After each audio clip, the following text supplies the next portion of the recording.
Hello, everyone, and welcome to another episode of Learn with Jason. Today on the show, we have Miriam Suzanne. Miriam, how you doing?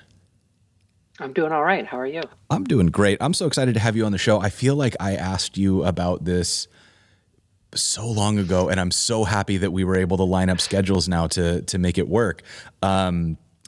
Because I saw you speak at, I think it was Jamstack Conf, and you were talking about some of the CSS stuff, and I was like, I gotta get me on the show. Yeah, well, great. I'm excited to be here. I've known of your show for a while, and it's really cool. So, Yeah. So for folks who aren't familiar with you and your work, do you want to give us a bit of a background on who you are and what you do? oh, sure. Let's see. I studied theater, so here I am. Um, at some point, the theater needed a website, and so I learned to make a website. Then other people needed websites, and that spiraled out of control. Um, Now I have an agency called Oddbird. We do all sorts of client work, from design systems to refactors, whatever people need, custom applications. Uh, and I got involved with helping with the SAS language because I had built a SAS grid system way back in the day when that was a thing, um, which you shouldn't use anymore. You don't need a grid system. There's CSS grids and they're great. Uh, and at some point, I got involved with the CSS working group. Um, so I've been helping out with specifications for new features in CSS lately, which has been a lot of fun. Absolutely, yeah, and I have a lot of questions about that because it's a world that I have only seen from afar. But first, I just want to make a comment about the having a primary interest that makes zero money that leads to web dev because you can't afford to hire help pipeline. Like so many musicians and actors and other folks in the performing arts I know have become web devs because they were trying to do that thing and they were like, well, yeah, but the band needed a website or the theater company needed a website. Yep, I've met a lot, and there was some conference I was at where somebody asked, "How many of you have CS degrees?" And a couple hands went up, and then, "How many of you have music degrees?" And it was most of the room. I was like, "It's perfect." It's so true and such a bummer. Yeah. Well, so let's talk a little bit about the reason we're here overall is that I have heard about CSS Container Queries, and I keep hearing how powerful they are, what they unlock for us, and I just for whatever reason have not gotten around to actually learning them, and so they're like magical to me. I still haven't quite like had it click in my head what exactly they're for. So you worked on the spec for this, so could you maybe give like the elevator pitch of what was the pain point that existed and how do container queries address it? Yeah. I mean, we got media queries in 2008, 2009. They started to roll out. 2010, Ethan Marcotte gave the big talk, the article about responsive web design. Mm-hmm. Everybody was very excited, but right away, everybody said there's a problem here. So media queries let us measure the width of the viewport, um, or the height of the viewport, or a number of other things, user preferences, all sorts of things. Um, but the main thing that we're measuring a lot of the time is the width of the viewport. And that's really handy for saying, when I have a bigger viewport, I want to change the layout, I want to change the style of something to use that space more efficiently. Um, but then there's a problem if we add a sidebar, for example, and we take a component and we move it from the main area to the sidebar. Suddenly its size doesn't depend on how big the viewport is, right? That's not quite Mm. what we're trying to measure. And we can sort of fake it. We can sort of say, well, okay, I add the sidebar once the viewport is this big, and then the sidebar is this small. So I have to do this thing where, like, the thing can grow and then it has to shrink again. And I have to sort of know all the magic numbers to get there. I have definitely written some horrendous like calc statements in my Yeah, CSS so I need to subtract the margins and then I need to subtract the sidebar and then yeah, definitely. right. So container queries were requested right away. There was the Mm-hmm. first container queries polyfill was, or the first one I found was posted in 2011. Oh, wow. People Okay. have been asking for this for a long time. And that's part of the reason why it makes sense to me that even once it becomes available, you would still feel like it's not. Like we've been waiting a decade for this. Yeah, you keep uh, hearing it and you think to yourself, surely this is just another promise. right, exactly. And all along the way, we were told that it wasn't possible. Mm, And, I told people it wasn't possible because it isn't in some interesting ways. okay. It fundamentally breaks the idea of how flow works. Flow is this concept that we have on the web of content making the box bigger Mm, and the box changing the size that the content has. So we've got this like two-way flow of information where the context sizes the content and the content sizes the context, and it's this loop. And it's a very clever loop that the browsers have figured out. But if you try to measure something in the middle of that loop, what are you doing? mm. How do you measure uh, a balloon as you're filling it with air?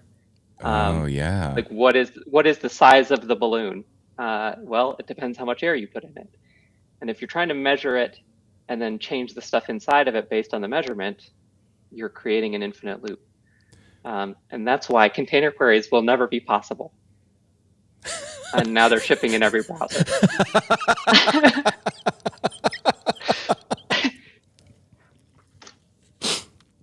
Okay, so follow-up question. Yeah, How? right. Okay. So the main thing that happened is containment, which was pitched. It has some uses for performance. Like if you've got you're loading a lot of stuff, you want to contain some of them, so you just tell the browser, ignore these for now. Mm, We'll get to them later. So there's some performance benefits that you can get from it. But a lot of that was like the main reason people wanted containment is because maybe it makes container queries possible. Um, so what we're trying to do is we're trying to take an element on the page, measure it, and then change what's inside of it based on that measurement. So in order to do that, we need to cut off the loop at that point. We need to say, this box doesn't size to its contents. It mm. only sizes based on where it is. That's a little too strict because what you get, I mean, sort of imagine the CSS is awesome meme with the overflow. Mm-hmm. You add size containment, suddenly that box collapses to 0 by 0, and all of your text is overflowing. That's not what you want. It's not great in CSS to have boxes that can't resize to their contents. Mm-hmm. So that was, once we had size containment, we still weren't quite there. Nobody was willing to do container queries if it was going to be that invasive. So then the big hurdle was inline size containment. Can we tell the browser to keep the inline size or the width, usually, based on context, and allow the height to still grow and shrink to content? That's the big trick. And it took plugging a few holes. There's a few places where, like, as a thing gets bigger, it can trigger sidebars that make it less wide.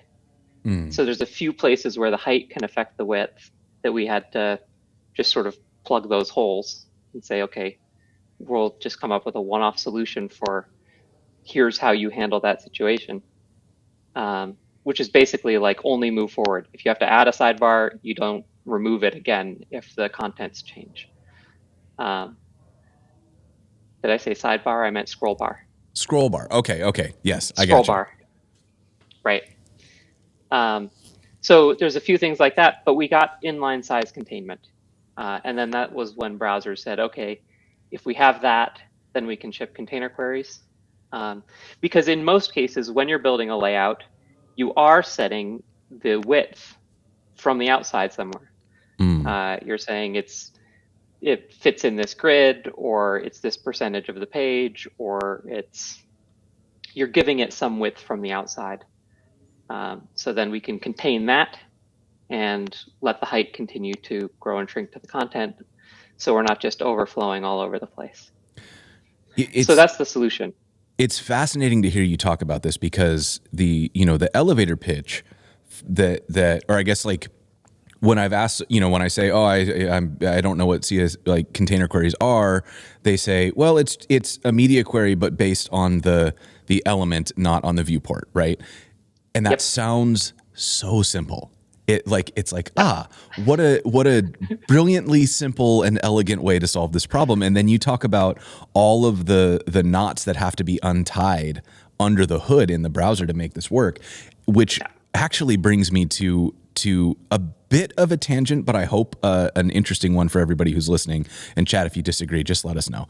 But I have so many questions about what the process is of changing the spec, because in my mind, there are sort of like tiers of intimidation for me in terms of contributing to web spaces. Like there's the, am I willing to put a comment on somebody else's code to say, I think it could maybe be this better, like a code review, right? And then there's the pull request where I'm changing the code. And then there's like a pull request to a repo that's not mine, like, or that's not my team's, like an open source contribution. And then there's trying to change browser behavior. And that feels like there steps. And then there's like this huge vertical leap to saying, okay, I'm going to go from like trying to convince the maintaining team that's 4 people of this open source library that everybody uses, to now trying to convince the browsers, which are all controlled by the biggest mega corporations in the world, that they should do something because I like it better. Right. So I guess in the what, okay, this is a feature that has been, you said the first polyfill showed up in 2011. It is almost 2024, and it shipped in the beginning of this year, or was it last year? Yeah, it shipped at the end of last year in Safari and Chromium browsers, and then beginning of this year in Firefox. Okay, so to get to full coverage, it took 12 years. Yeah. Was that spec in development for the full 12 years? No. Okay, so what was the start to end time? There were open issues in the CSS working group. I don't actually know when they moved to GitHub. It was not terribly long ago in that timeline, but it was before I joined, and I joined early 2020.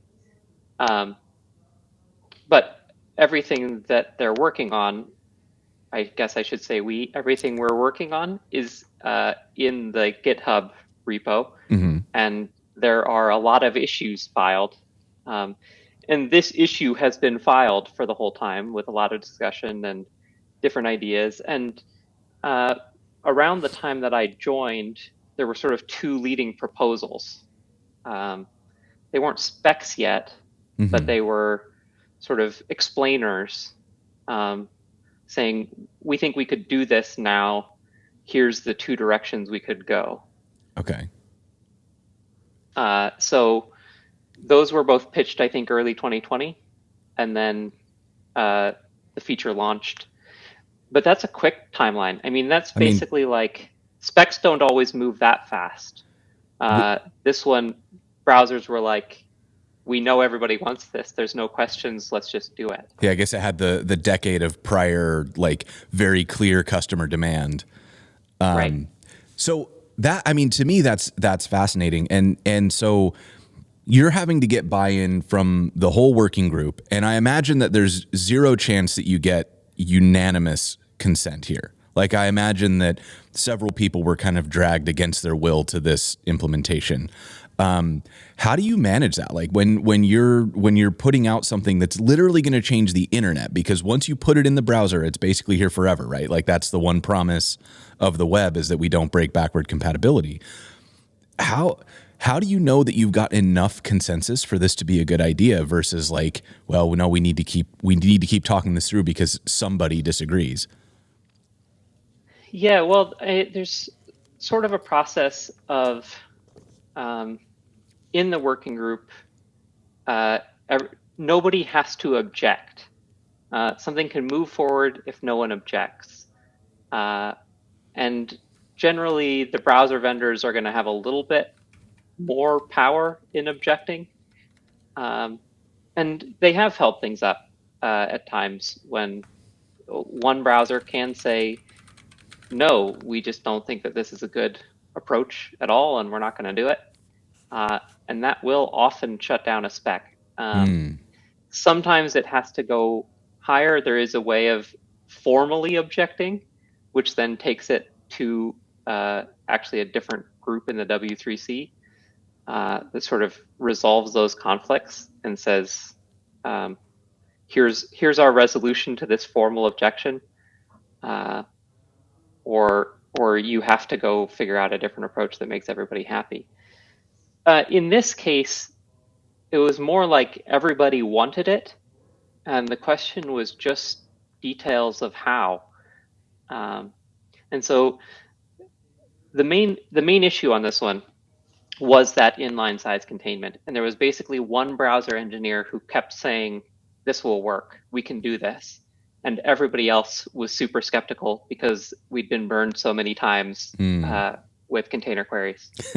And finally, he basically had to write that bit of the spec and sit down and show us all exactly a demo of how he would pull it off. And it's shipping. Yeah. I mean, there's this weird thing in specs where it's not enough to have a working prototype. And this was actually a problem where I was working on the spec and we had everything else and we had a working prototype. And there was this one piece missing where nobody believed still that he had defined it in a way that would work in every browser engine in exactly the same way. It has to work predictably the same in every browser engine. Right. And that's the part that's hard. Even though he had shown it was working in one browser engine, was it going to be translatable? This is fast. And so that process took, I think you said 2.5 years. Yeah. And that is a fast timeline for the spec, which is, I find it to be like, it's actually one of the things that I like most about the web is the relationship between like open source frameworks that can do whatever they want and release a breaking change every other week if they want to. And then the browser, which the standards move at a much more deliberate pace, but with this guarantee that it'll work forever. And so, I feel like I think when I really started to feel it was around Babel, but then I kind of extended backwards and thought about the way that jQuery influenced the way that web standards have evolved. And there's probably stuff before that I wasn't paying attention to because I was still early enough in my career to think I was smarter than everybody else. But to see the way that we use something like jQuery or that we use something like Babel to test out all these new ideas and to see how people interacted with them and what made the most sense. And then we see that built into the web with like the document.query selector and that kind of being almost a deliberate copy or an exact copy of the jQuery behavior. And it was just so cool to see how these two communities can work together. And, I know that people sometimes get frustrated with the standard for like, well, why don't browsers just implement this? And I mean, we just talked about CSS Container Queries, which is maybe, I think of all of the requests that I've heard for CSS, maybe one of like 5 that I've heard very loudly and with zero like credible dissent other than don't move my cheese. And even to get that to work properly, you just laid out a million reasons why that is very, very hard to do. Right. So it's just a fascinating world, and one that I hope I hope more developers are thinking about the level of thought and care that goes into these standards that we get, and maybe that's why they take a little bit longer. Yeah, yeah, and everybody has to agree. That's the big thing. And there's a lot of people thinking through, yeah, is this the right design for right now, or is this still going to be the right design in 10 years? Mm. Um, and there's some things like I was part of Cascade Layers, and there were some decisions we made there that are right for 10 years out, and right now don't feel quite right. Oh, And we interesting. knew that was an issue. We were like, okay, we could either make the decision that's right for how you start using them, or the decision that's right for how you want to use them in 10 years. And we had to go with the 10-year option because that's going to last longer than the transitional period, right? And so every once in a while, I'll see somebody complain about that design choice because it Mm. doesn't feel right for the transition. And I'll be like, yeah, well, we went with the 10-year option. Yeah. Uh, That's another one that one of these days I'm going to have you or somebody else back on to talk about, because I actually just saw layers in the wild for the first time yesterday when I was looking through oh, nice. some demos of something else. I saw some Adam Argyle's work and he was using the layers, and I was like, wait, what is this? And then I scrolled through and I was like, oh, I've read about this, but I've never actually seen it used. Speaking of which, so CSS container queries are fascinating in a historical sense, but I'm really excited to see them in a practical sense. So if you don't mind, I'm going to switch us over into the Sure. pair programming view, and that is going to happen as soon as I get this window over here, so that it doesn't create the old infinite loop thing. And then I'm going to move us into this view. All right, and somewhere over here is my. There we go. Let's go over here, and I'm going to say. First and foremost, where's the right place to send people if they want to follow you? Like your personal site, you think? Well, or oddbird.net is probably the place. All right. So first and foremost, make sure you go and check out Mia online in all the places, which I assume are linked from around the site. And then this episode, like every episode, is being live captioned. And we've got Amanda here with us today doing all of those captions. And I just lost my window. Okay, there we go. We're in good shape now. Okay.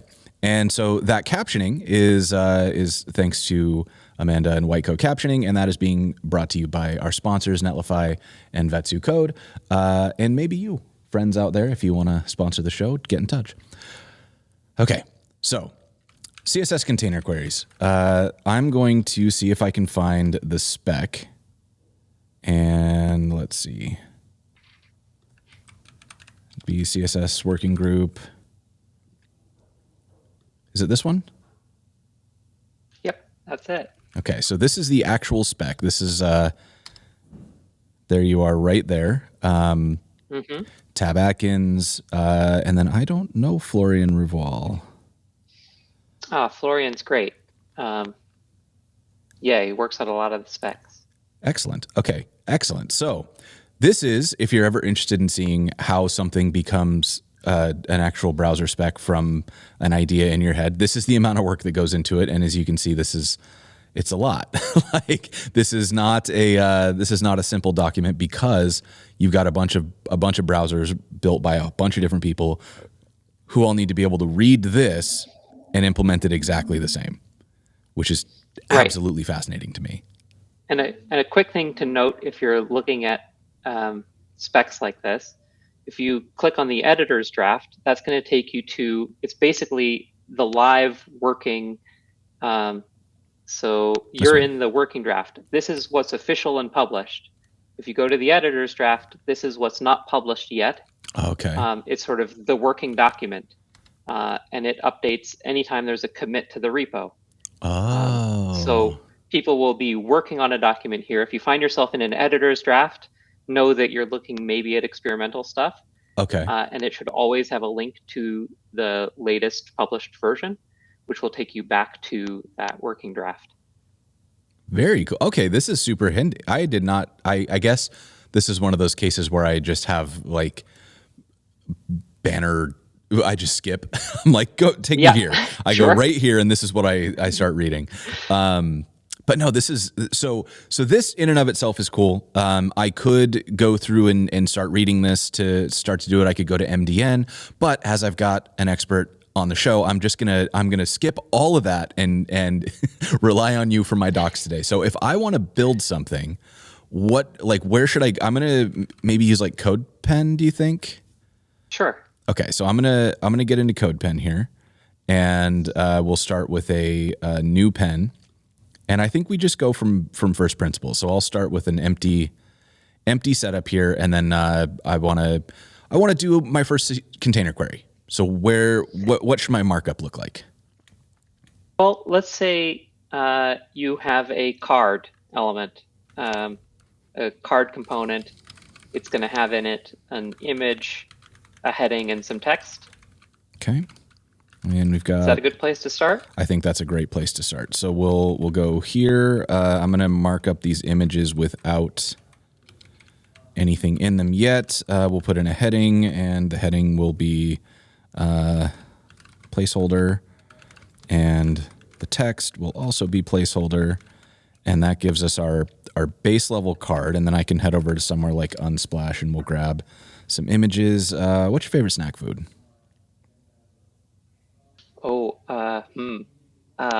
Cheese. Let's go with cheese. Excellent choice. All right, so this will be our first cheese. I'm going to copy this image address, and we'll just do some hot linking today. And then I can make these a little bit more reasonably sized. So we'll go with a 300, and we can actually edit the height as well and get a square crop, and that'll make our lives a little easier. Okay, so now we've got the baseline of a card. We've got an image, we've got our heading, we've got some text, and it's all wrapped in a div with a class of card. So I can do something like this. Should I just start out by trying to style it a little bit, or? Yeah, why don't we start by giving it sort of a vertical style it would need in tight space. Okay. So, I mean, you're basically already there, right? But yeah. maybe give it a border and some padding and whatever. Okay. So we'll start out we'll go with the pretty Spartan version today. So we'll go with like a solid, and we'll give it a light gray. And then we probably want this to have like, I don't know, maybe a little bit of padding. Yeah, that looks okay. And then right, maybe we want the image to stay full width. I'm going to play in our vertical. Yeah, I'll play with some nesting today because I think that's another cool feature that I just recently learned about that I'm so happy has landed. It was the only thing I missed about Sass and Less when I went to writing like just plain CSS again. Oh, nice. Yeah. So we're gonna go. That's with one that almost went to some formal objections. There was. I am not even surprised. more conflict on that one. Yeah. Let's see. So we're going with square images. So I'll set an aspect ratio of 1 to keep it square. And then. Yeah. So already, let's give that paragraph a bit more text. Can we just lorem ipsum? We or absolutely something? I think can. If you lorem tab, it'll. Oh, does that work? That's cool. It does with certain settings. I don't know. I don't think I have those settings. Not. That is okay. I've got. There's a few of these that I have memorized. Should be. Just grab one of these. That's probably enough. And then head back over it. Nope, that's not the one. Here. Okay.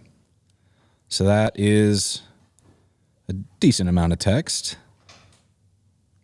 And I can probably grab an actual title as well out of this. So that'll be the title of our card. Yeah, all right. Great. I mean, that looks good for a vertical. Now, at some size, we're going to want to go horizontal, right? Or something, because that image gets way too big. We're going to want to do something. So how would you do that right now? probably a media query. Yeah, I'd reach for like a media query, and we'd say like min width is, I don't know, this one could probably work at, we'll say 500. And then we would say card and, I don't know, maybe I'd have it go display flex, and this is going to get me in trouble because now I'm going to have to start wrapping things in things, but I'd end up I think with grid might get you there quicker. yeah, okay. Let's go grid. Grid, have you done grid areas?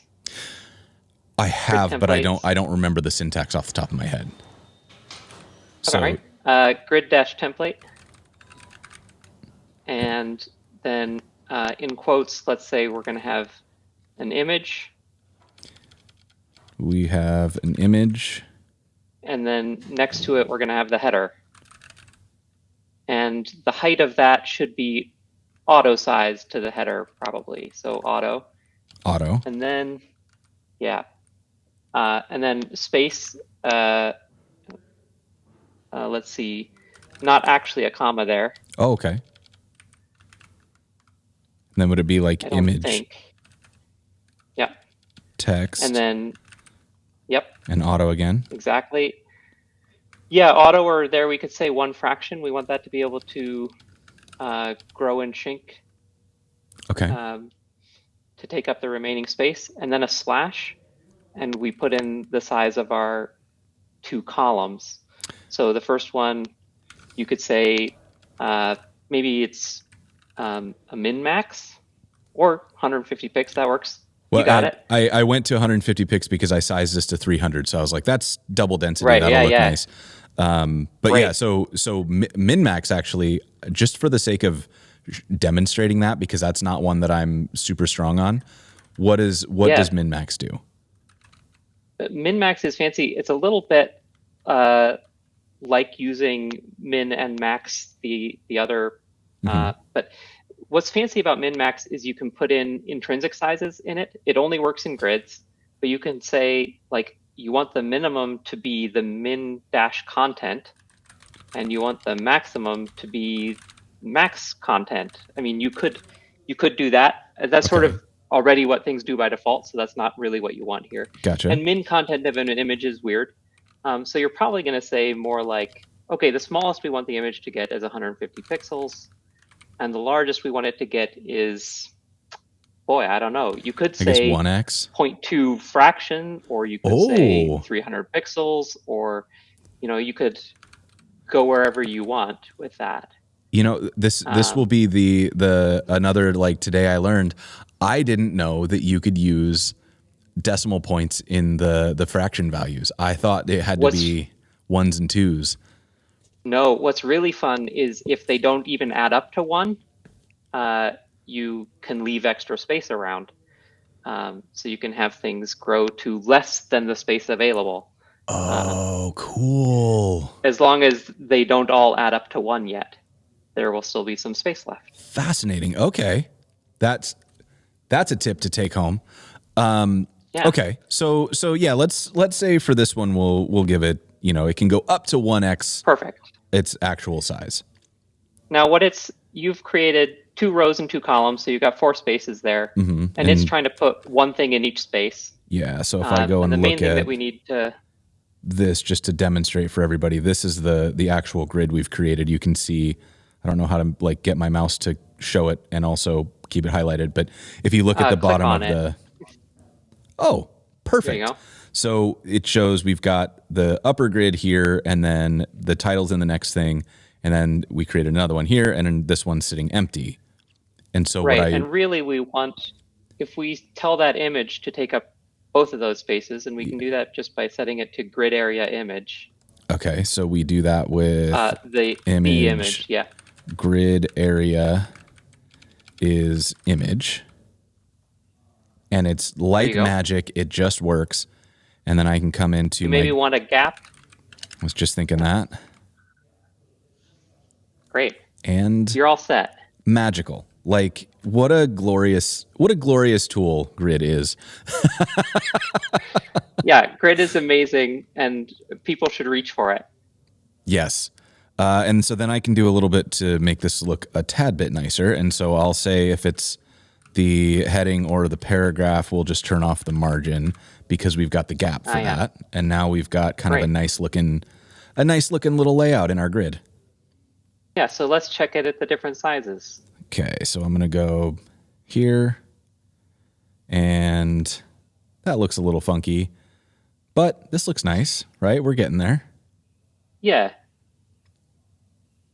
But so part of what's happening there is that min-max expands before fractions expand. We're off topic at this point, but grids expand in 3 stages. First, auto expands, and then min-max, and then fractions. Oh, interesting. Okay. So when there's space for, and auto does roughly a minimum to maximum. First the auto expands so that the image takes up whatever space it needs to for its basic size. And then the min-max expands to give it the 300.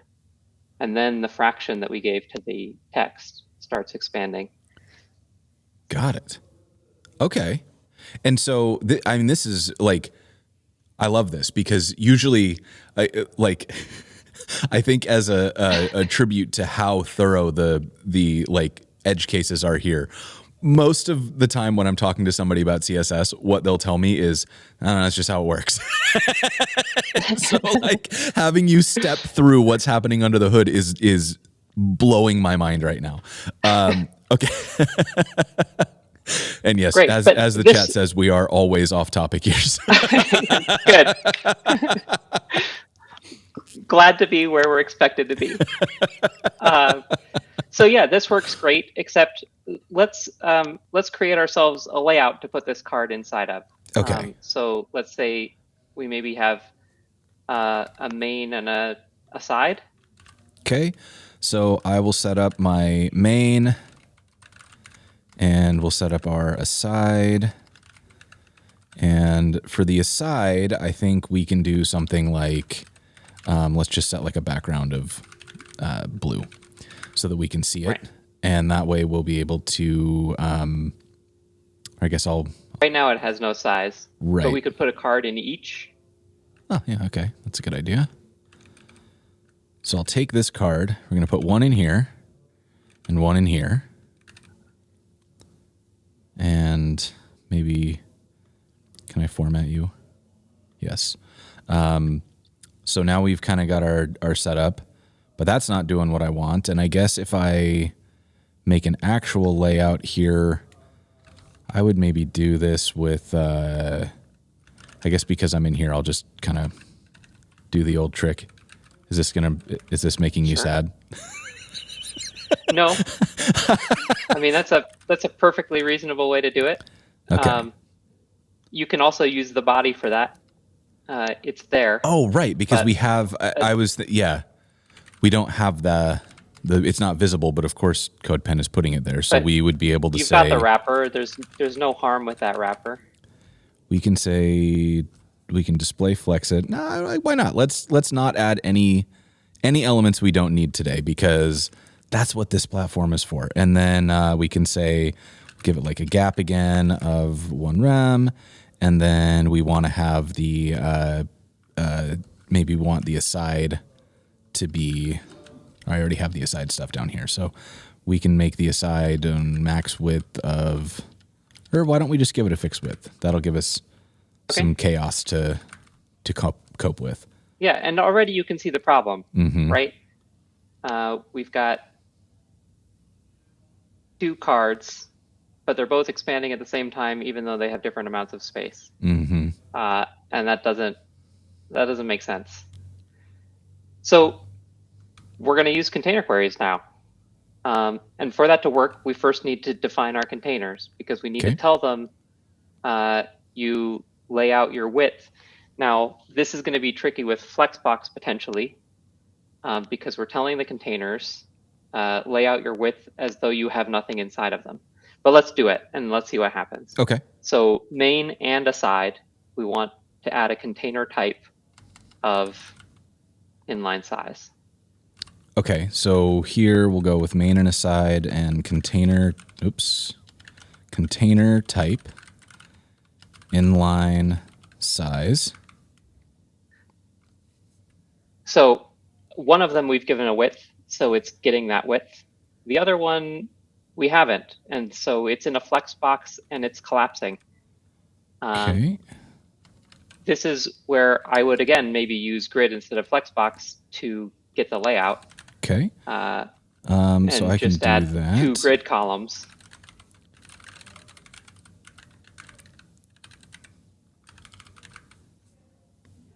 And then that's giving it, instead of flexbox, which takes intrinsic sizes and figures out how to combine them, grid is imposing a size from the outside.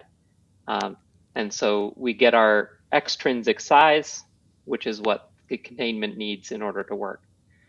So now we've got those two spaced and they're both containers. And now change your media query to a container query. That's it. At media, change it to at container, and we can both go take a nap.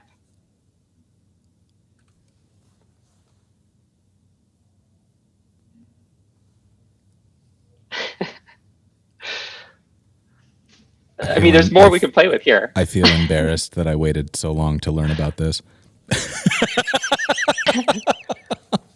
I mean, like you saw, there's edge cases you need to be aware of, but otherwise that's it.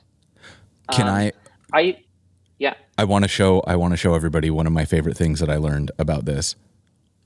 So we can take this whole query, and now that we've got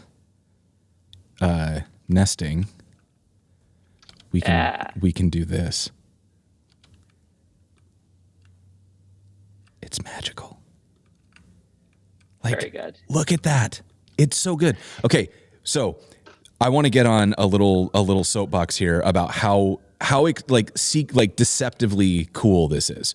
Because one of the things that I always hear people say, well, I can't use CSS because, right? There's a lot of reasons why people don't want to write plain CSS. They want CSS and JS, they want Tailwind, they want something like that. And a lot of times it comes down to this idea of like, well, the web has moved to components and CSS is built for pages. And so how do I write? I need a styling solution that's component focused.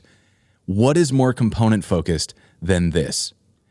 Everything related to this component is completely contained, including the queries on how to lay it out at different sizes. And it's not done in a way that when something like Container Query ships, we have to wait for all of the libraries to figure out how to implement it in their different, JavaScript-based solution or Tachyon-based solution or whatever the thing is that they're doing. It just works. Like you just get to start writing some nesting. You just get to add this container query, and the CSS you wrote yesterday just gets a little bit better, and you don't have to wait for anybody to merge a PR. Like this is amazing. Yeah. Well, and there's that. I mean, I've always heard that there's the pace layers of the web. You sort of mentioned it earlier, where like tools move faster and browser engines move slower. And that's the way it's designed. And what I've been finding recently is it feels flipped. Tools are really worried about supporting everybody. And that means they're not picking up a new feature for 5 years. Browsers are figuring out how to ship something like container queries with 2 years notice. And we've sort of flipped the thing where now browsers can ship container queries and the tools won't pick it up for another 5 years because they're scared about backwards compatibility for their most conservative users and so on and so on. And they have to figure out how to build it in, and you don't get a choice. You have to wait for them. And that feels backwards to me. Tools should let you access the language. I mean, I think that's the core of it to me. It's like tools don't have to move faster. They just have to let you access the language. Yes. And I think okay, I'm so glad that you're here because I feel like this is one of those things that a lot of times I'm trying to say what you just said, but I do it by waving my arms and getting frustrated. And you just very clearly articulated a frustration that I have, which is that I feel like at some point we somehow threw a line in the sand that says you can either choose to use this tool and do it with all of their quirks and whatever decisions they make, or you can have access to the platform. And Right. I think the reason that I get why I've never been able to fully let go of just writing CSS, and I tried the CSS and JS stuff, I tried Tailwind, and they just never stuck for me because I always felt like I was somehow being removed from the source of truth. I was always sort of like an abstraction layer away that didn't feel, I don't know, like I like JavaScript as an abstraction over whatever's happening in the compiler. I didn't feel like any of the make CSS easier solutions actually made CSS easier. I just felt like it was sort of giving me a hoop to jump through to give me fewer features of CSS, which I guess like sometimes what you're doing with a framework is trying to put training wheels on it so that people can do less harm. And I get that because CSS is, people want to pretend it's not a programming language. It is wildly powerful and people can get themselves into a lot of trouble with it if they're not thinking about how much power it actually has, which is why we've all seen the double important hacks and all the other messes that people get into. Z-index 999,000. But I feel like I get so excited when we see these moments of like the community getting so amped up about the direct tool, like not an abstraction of the tool, but the tool itself. And I think that's why I like the motion that you've described of like container queries are shipping, nesting is shipping, the layer stuff that I've seen but haven't really gotten to play with at all, and some of these other features like view transitions and these platform features that are shipping that mean we can do stuff and we don't have to wait for somebody to figure out how to do it in React or Vue or Svelte. We can just do it in the browser. And we can do it with confidence that it's not going to break in a year and a half when they ship the next major version of the thing. Right. So anyways, little like soapbox rant there, but like, it's just delightful. Like I love this. And what I love more than anything about this is that this syntax that I wrote here, we can ignore this and we can come back to this in 2033. And assuming the internet is still up and running, this will still work. And I love that about using the platform. Yeah. Yeah. Great. Good rant. Excellent.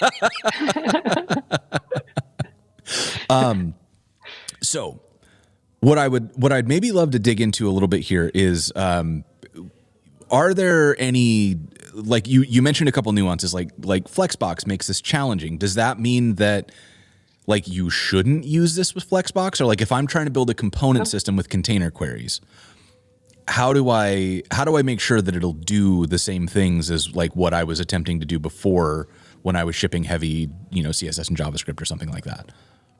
Yeah. So, okay. So there's sort of two things we have to think about with Flexbox particularly. So Flexbox is generally designed to take the intrinsic size of the things and figure out how to make them fit. That's the purpose of Flexbox. And if we're trying to make a layout, that's the purpose of Grid. And that's how I would think about those two things and when to choose one or the other. Am I trying to make a layout? I know what the layout is that I want. I want the things to go into it. Or am I trying to take some things that have intrinsic sizes and just get them to fit? And if I want the things to just fit, that's Flexbox. If I want the layout imposed from the outside, that's Grid. There's other considerations. There's other reasons you might go one way or another, but that's the basic. So the one part is when we're adding Flexbox to things that are going to have that inline size containment, they're going to collapse by default unless we give them some other rules, because we're taking away their intrinsic size on the inline axis. And so if we don't give them something else, they're going to collapse. So the one thing that we could have done also is just add flex1, right? And then that says it can grow instead of just shrinking. And that may have gotten us there. We could try that here. You could try switching that back to flex. And then if we give the items a flex of 1, there we go. That's the thing. Now they still could shrink, but they're allowed to grow. So we've got a reasonable something. And if we'd probably now want to give it some constraints of like, you're allowed to wrap. If there's enough here, go to a new line so that they're not getting tiny. We could even just give them min widths. So there's ways to make this work with Flex. Yeah. I was just kind of thinking, and I realized I was going to vocalize something that had nothing to do with what you were talking about. So please Great. Continue. The other thing is, let's say, I mean, we don't necessarily need the main and the aside for this, but let's say we had all of our, we had several cards together in one space, and we want to give them a sort of repeating grid. So if we had, I don't know, 6 cards in the main area. Let's see, how many did I just add? We have, or however 1, many. 2, 3, 4, 5. Yeah, that seems like enough. And let's make the aside be a little like it's not taking up all of our space.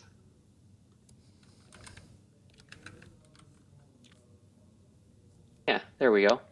All right, so let's say we want that main area to be a repeating grid. Okay. And we want those elements to just fall on the grid, those cards to just fall on the grid. So set the main to be a grid display with grid template columns of, let's see, it's repeat. And then we probably want auto fit. And then we're going to do a min max in there. What's the smallest they can get? Like let's see, 150 plus. So let's call it 200. Cool. And I think on the, well, pick a large size that's larger than our container query, right? So that container query was go to the 500, other, right? Yes. So yeah. we'll say the biggest they can get is 600. Now, and it's not actually clear to me if we can get our viewport large enough that they actually go side by side. Ever. Oh, let's see. We might have to just remove the aside or something. There we go. I can zoom out. Right. So there's, well, actually, it's going to work the way that you've done it. There's a potential issue here where we're trying to measure an element, right? We have to measure something that's on the page. And right now we're measuring the card. But what if you wanted to style the card based on its own measurement? Right. Like, let's say we want the card to get a different border color when it's large. Okay. How are we going to do that? What would we measure?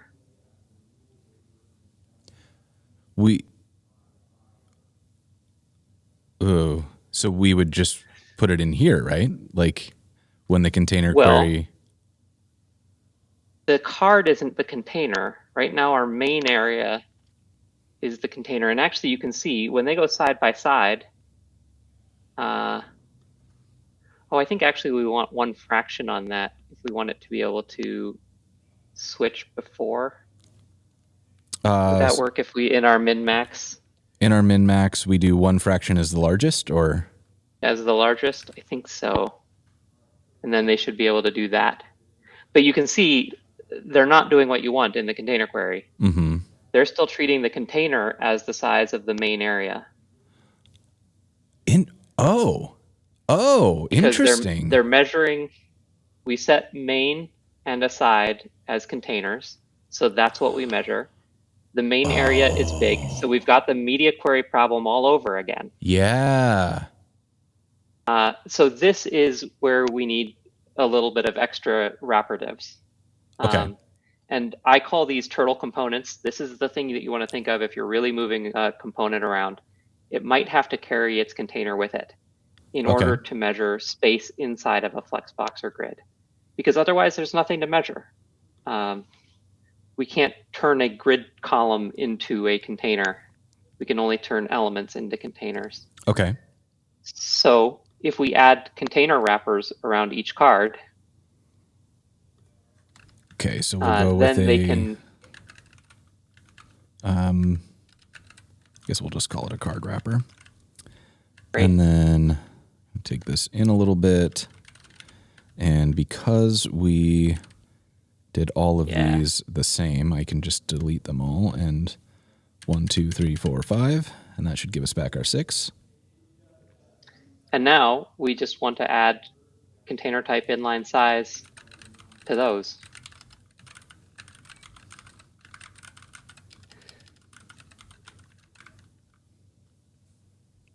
There you go. Excellent. And now they'll be vertical when they have a little bit of space, and if they ever are able to get more space, which I suppose we could change repeat to 2 or something. Yeah. So that we see when they get enough space, they go horizontal. So you're going to want to nest containers. You're going to want to have containers inside of containers inside of containers. If you remove all the things that are marked as container type, you'll see that the queries just stop working. There's no default container. So you need to define containers in order for container queries to work. That's not a bad fallback. Right, because it just kind of does what the original styling says it would do, and that's right. This is maybe a little bit too much image for what we're after, but it's not broken. Right. Yeah. So I would, at the start of a project where I want to use container queries, I would take my top level elements of the layout, my main, aside, header, footer, whatever, wrapper div, whatever it is. I would just add some containers to the main boxes of the page. Adding containment on root gets messy. So I would avoid that for now. There might be ways we can fix it, but right now it does some weird shit you don't want. A little bit safer on body if you're clever, but yeah, I would just take the main sections of my layout and add containers to them. The other thing that we can do here is we can give containers names. Ooh, okay. So we could say, you can either add a container name property. So we give it container name, and then you just call it whatever you want. And let's call it whatever you want. Is it quoted? And you can call it many things. It's not quoted, and it's a space separated list, so you can name it whatever you want. You could give it like a composite name classes, like that. Sort of. Yeah. Well, and you can reference any one of those names in your query. So now we could say that query is specifically for, before the parentheses, we can put the name of a container and say. And you do just the one, or like can you compound them like that? I think you can only put one in the. Well, I mean, we could try here. Let's see. So it works with card. If I'm remembering that right. If I add both, it doesn't like that. So yeah, one at a time. Yeah. So I'll often say like, I don't think it's going to do that. That's super cool though. I will often think of them both in sort of a like, I have layout containers, and I have component containers, and I have containers for specific things. So I would say aside and main both get a container name of layout and also a container name of main or aside, maybe. I don't know. And then these card wrappers get a container name of, like you did, wrapper card or component card or something. There's a shorthand for this. If you're going to do a name and a type, you can just do container : and then any names and then a slash and then the type. So like component, card, and then the type. And there was a question in the chat. There's a slash there before the type. Got it. Okay. That's cool. So these are arbitrary, and then this is Hmm. whatever the type is. And then are there other types beside inline size? Yes, there is size. There is not block size. Um, there are too many times where the width of something impacts its height Okay. that we weren't able to isolate just the block size. But you can do size.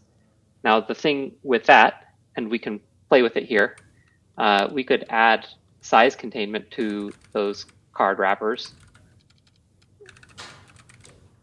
I'm You very, still, oh, yeah. wait, I have extra things in here. That's so cool. Oh, wait. Well, there's nothing right now querying those That's because our true. queries are getting to the wrapper and saying we found a container, we're good. Um, so right now, nothing is querying those main and aside containers. Oh, wait. So we could potentially do like 2 in here. Yeah. Oh. So we could do something like if the card is over 500, then, you know, we want to do something. But then if the layout gets over, say, 600, we can, I don't know, let's just make the background red for now so that we can see this happen, because that's very cool.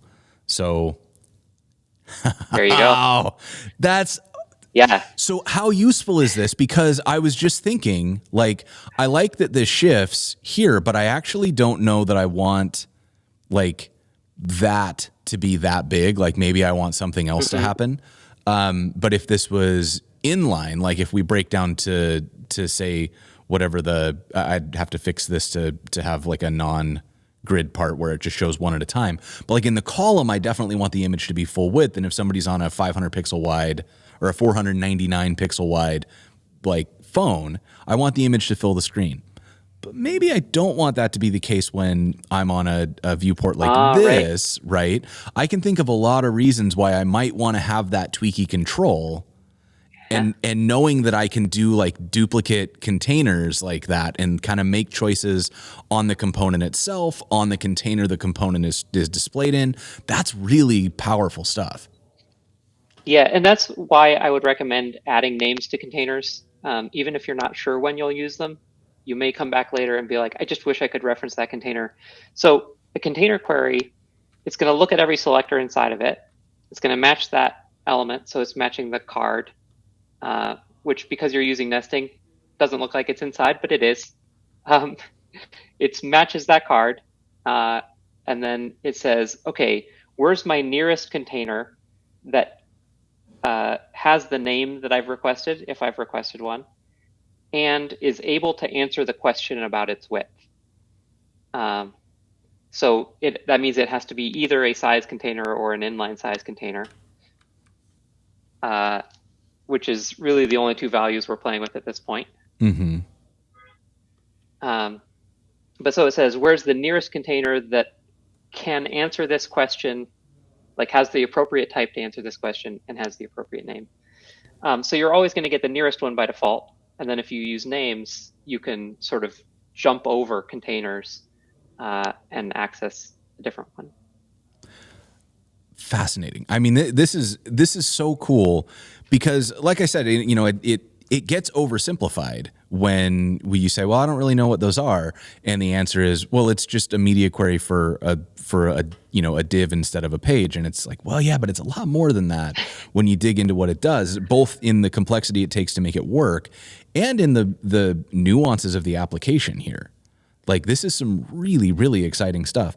So I cut you off earlier when you were talking about the difference between inline size and size as container types. Right.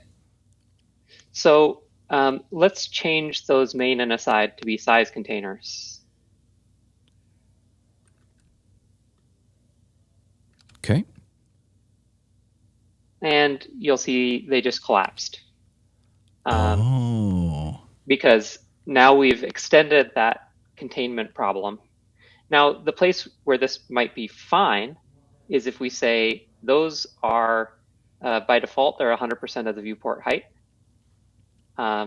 They have a height of 100 VH. That might not work exactly the way we want without messing with some padding and stuff, but it'll get us close. And okay, great, but now they also need to be overflow.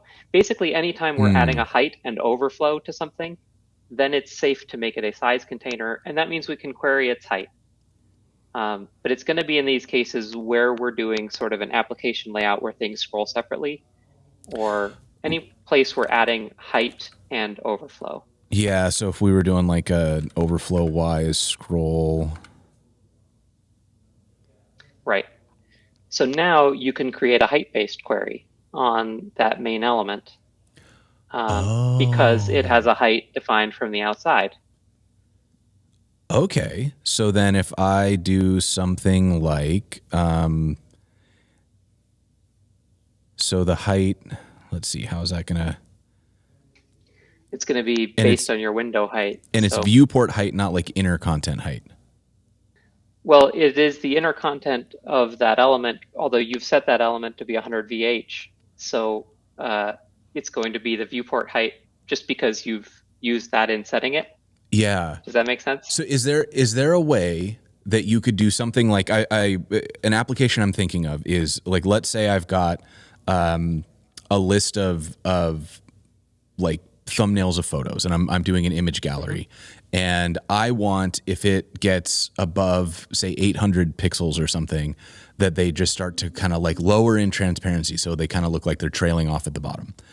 Is there a way to set a container query where it's like, well, if I've got, I know that the thumbnails are square, so for every 50 pixels of height, I'm doing a thing, and I could say, oh yeah, if it gets over, I don't know, 400 pixels high, that means I've got my 8 rows, so I want to start fading them out. Yeah, sure. I don't know how you're going to do that fading exactly, but sure. You could definitely do that query, and then you're figuring out how to do the fade. Yeah. Okay. Fascinating. But you have to be in a situation where, so the thing that can't happen is those images can't be what gives the container its size. It has to be getting its size from somewhere else. Okay. That's the trick of containment, is once you set containment, the size has to be extrinsic instead of intrinsic. It has to be based on anything other than the content. Got it. So that can be the explicit height that you gave it, or that can be a grid row that has a height, or. And if we did like repeating grid rows for each thing, that would be able to set the height, but like I couldn't just rely on it to pick up that there are 80 images, which means that it's going to have 400 pixels of height, which means. Well, so the container, whatever you're putting those images in, if you add size containment to it, it ignores its children when laying out. Oh. So it has to get a height from somewhere else. Got it. Okay, so it does. There is some nuance to this. You can have a container query inside that can measure what that height is and respond to it. Got it. Okay, so I think I understand. I'd have to have a think on how I would actually implement something like that. And who knows? Maybe it's one of those things that's like sounds easy, is not. But yeah, yes, I think there's some complexity there. But yeah, generally, when you've got something that's overflowing, that means it's getting its height from somewhere else, because the contents can't size it if the contents are overflowing it, right? So if you've got something that's overflowing, that usually means it's safe to add size containment. And then the things inside of it can measure its height. Got it. So, yeah. Well, this is very, very powerful stuff. And I already have a bunch of ideas spinning in my head around ways that I'm going to use this that, sometimes I wish I would just take some time to learn about things. because I'm like, oh, this, I can see a lot of places where this would have saved me significant pain. Do we have 5 minutes to look at one more thing? We most certainly do. We probably have about 15 minutes left. Great. All right. Let's say you want responsive typography. You want that those headers to change based on the size of their Absolutely, viewport yes. or container. Of course I want that. Yes, please. Great. So how would you do it now? I'm imagining viewport units. I am imagining that I'm going to break my brain by attempting to use a clamp. Right. Is how I would go after this. So I would say something like, I don't know, maybe it's like 2, and then we'll go with 2 rem, and then we'll max it. Is that how that works? I don't think that. I think I did that backwards. I think you you did that backwards. So you want the like VW in the middle. And then we'll call it 4 and just take some wild guesses at what this should be. And we'll see what happens. Yeah, there it goes, kind of. Yeah, so it's doing a thing, and there'd be ways to, like, it's often good when you're using VW or something like that to also include sort of 1M plus some amount of VW, so that there's some still respecting the font sizes that are there, and some taking into consideration. I'd never even kind of considered that was possible. Oh, I guess I need to. I need to calc this, or is this no? Okay? Inside of a clamp, you're basically in a calc already. So that works, cool. But it's ignoring the containers. And it is confusing me. I'm already looking at this like I don't know how I'd actually make this work. Change VW to CQW. Don't you dare. That's it. There you go. Now they're responding to the size of the container. You can see as the container gets bigger, it's increasing, but the one that stays the same size, the heading stays the same size. Oh my goodness. This is very upsetting to me because the amount of pain, that's incredible. I mean, that's so useful. Yeah. And I can see already like where I'd want to tweak this a little bit when the layout shifts to grid, but like we have the container query for that. But the fact that this is responding to its own size, and I think the way we can prove that is we can probably do something like change the midwidth here. No, I want you to wrap.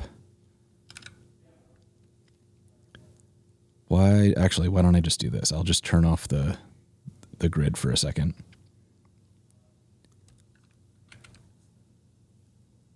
And look. Yeah. Yep. There you go. Incredible. Like, that is so handy.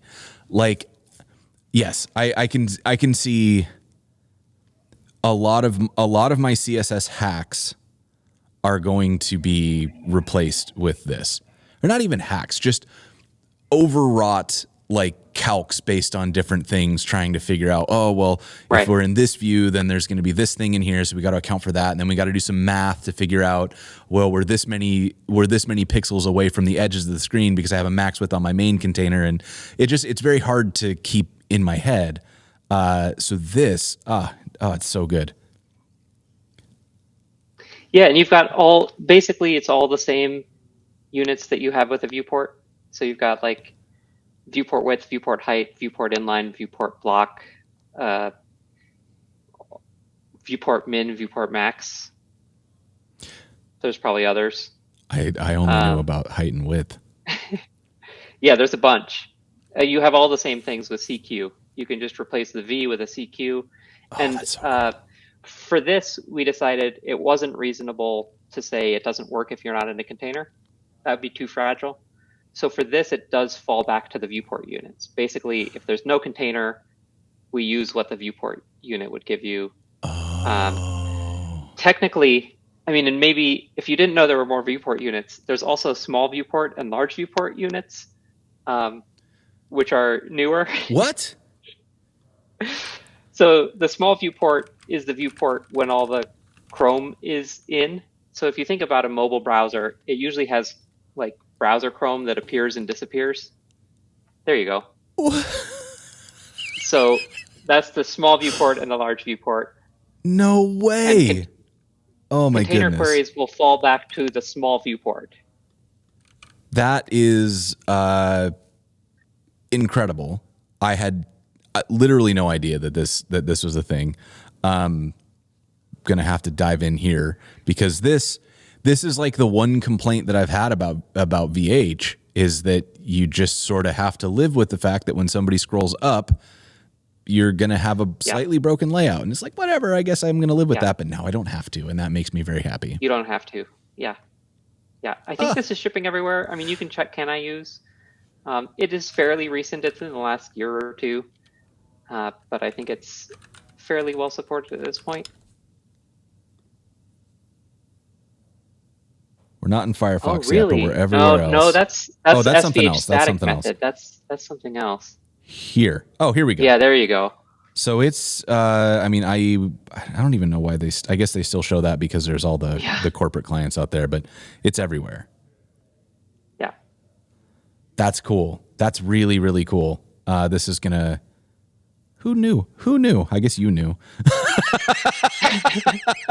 There's a couple people that have worked on it. But This is amazing. Okay. So I'm going to ask you probably a question you get asked a lot, or I hope you get asked a lot, which is for somebody like me who's probably not going to keep up with all of the issues on the working group. How do I find out about this stuff? Like, is there a newsletter? Is there a feed or something I can subscribe to? Web.dev does a pretty good job of releasing articles. I think they've got a sort of series on their blog of what's new on the platform or what's broadly supported on the platform. And they'll do sort of a monthly, Rachel Andrew will write it, sort of monthly, here's what landed. And here's what the support looks like for it. Oh, cool. Okay. That's a great place to follow. I mean, if you want to it sort of depends on the level of detail you want. From there, each browser has a blog where they post release notes. So you can just follow Safari's blog or Chrome's blog, check their release notes, and see with each release. And that's going to give you a little bit more detail, but a little bit more of a fire hose. Sure. And that's sort of like you can keep zooming in there the more interested you are. And the CSS Working Group's GitHub is not where you're going to find out what landed in browsers, but it is csswg./drafts. Probably links to their issues, open issues. Open issues here. Yeah. Oh, that didn't take you to the GitHub. This group one uses GitHub. Yep, that's the one. Okay, so that's the GitHub. It's where all of the specs live, and it's where all of the issues are tracked. And yeah, it would be absurd to try to follow every issue that's happening here. But if you have a few issues you're interested in, it's totally worth tracking them, participating in the conversations. You can sort of, everything is labeled by the spec that it's part of. Cool. So you can be like, okay, I'm interested in something that was defined in CSS Contain 3. And that's where container queries were defined. I want to see what issues are open against that spec. I want to file an issue. Here's something that's not working for me. You are totally, this is public. You can file issues with the CSS Working Group. I mean, it's great if you learned container queries from this, but also the way I got involved with the CSS Working Group is I filed an issue and I was terrified, but somebody told me to do it. Jen Simmons was like, yeah, no, that's a real problem you're having. Go file an issue. And the working group agreed it was a problem, and we got Cascade layers. Cool. I said, here's a problem that I see with the Cascade, and I think it can be fixed. And I didn't have a solution. And I think that's important. coming in with a preset solution will often not get you real far, but coming in with like here's a problem I face every day. Is it possible for us to solve it? Here are some ideas. Will go a long way.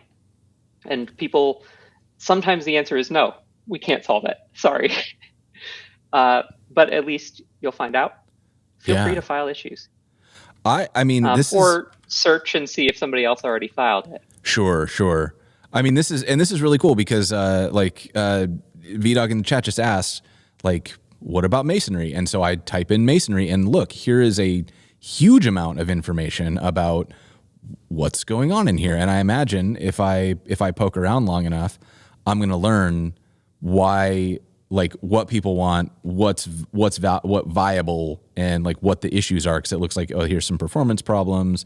Here's some stuff about stretching by default. Like, there's going to be the same amount of information that you gave on like why it was so hard to make container queries work.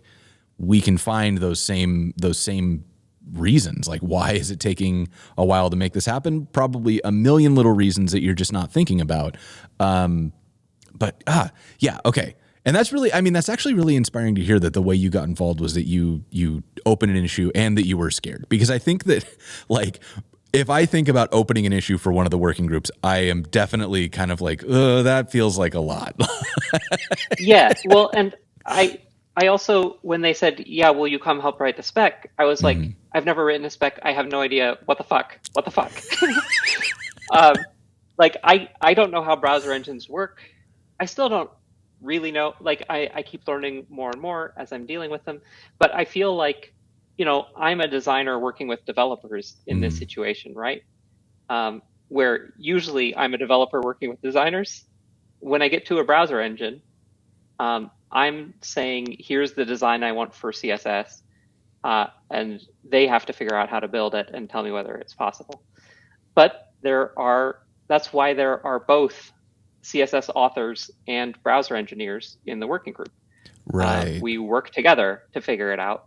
I don't have to understand the internals of a browser engine entirely in order to have those conversations with the developers. So it's less scary getting involved than it is. I mean, it's terribly scary, but you don't have to know everything to start contributing. Sure. The main thing is that you have to think about, will it work for everyone across the web in 10 years? And that's the mental model that you have to shift a little bit from, like, will it solve my problem next week, to will it also work in 10 years across the entire web? Right. But you can start by asking the question. I mean, and other people can bring up that. Absolutely. So, it's such a cool space to be in. And it's like, in terms of things that will have a lasting impact throughout your career, you know, working in open source is a wonderful way to do that. You can contribute to the community. It helps people. Contributing to the platform is like a next step where you're going from something that is popular now and will hopefully be popular for the next 2, 5, 10 years, to contributing to something that has been continuous since at least the 90s, if not earlier, right? Like, we've just got this incredible collection of consistent models for how we interact with each other online. And contributing to that spec, adding something to it, that's part of history. That's very, very cool. So yeah, y'all, don't be like me. Be like Mia. Go and contribute to the internet. Well, hey, it took a lot of convincing to get me to file that first issue. So I totally understand, and you don't need to, but like, you had that reaction earlier of, this is just how it works. And the thing I think that's most important to remember is we can change how it works. It is like an open source tool. The web is an open source tool. Right. And so you can go file an issue against SAS or Tailwind or whatever. You can also go file an issue against the web platform and say, this is broken for me. Is there a way we can fix it? It's the same thing. It's just sort of at a bigger scale. But yeah, we can fix it. And there's a reason it works the way that it does. So going and asking the question is worthwhile. It's not just how it works. It's magic. Don't think about it. There's a reason and a logic to it. No, I love it. And with that, I can't think of a better way to wrap it up. So I'm going to send everyone one more time to Oddbird to go check out Mia's work. Anything else you want people to go check out? We've linked to all of the working group stuff. Is there anywhere else you want to send as a resource, something else of yours that you want people to check out? Anything like that? Well, I mean, if you go to our posts, that's any articles that we're writing or podcasts we're doing or stuff that we're talking about is going to be linked there. Like I've got that whole article on, why can we query the root container? What's the problem there? So like if you're interested in weird deep dives into why certain things don't work well, I post that stuff sometimes, or we post just a simple how-to. And if I'm writing articles on, CSS tricks back in the day or smashing or wherever else, I'll link them here as well. Cool. So this is a good place to find the aggregated. I think the aggregate is kind of like I am lacking in aggregate right now. Like I guess it's my newsletter kind of, but I'm only like 80% good at that. So I love the idea of putting together something like this where you're putting everything in together. But with that, we're out of time. So let me do one more shout out to our live captioner. We've had Amanda here with us from White Coat Captioning all day. Thank you so much. And that's made possible through the support of our sponsors, Netlify and Vet2 Code. Thank you both for making this show more accessible to more people. We've got more things coming up on the schedule that I have not put on the list yet, and I apologize for that. But I've got Bramis from the Google team coming over to teach us about some advanced view transition stuff. And I've also got Rich Harris coming on to talk about Svelte and runes, which I'm super excited to learn about. And I'm cooking up a few more, so stay tuned for dates. I'll get those posted in the next week or so. If you want to keep those updates, you can get on the Discord, you can get on the newsletter, you can add it on your calendar, you can subscribe on YouTube or Twitch, whatever makes you happy. And we'll be here every Thursday. Mia, thank you so much for spending some time with us today. This was an absolute blast. Yeah, thanks for having me. It was a lot of fun. All right, y'all. With that, we're going to go find somebody to raid, and we will see you next time. Later, y'all.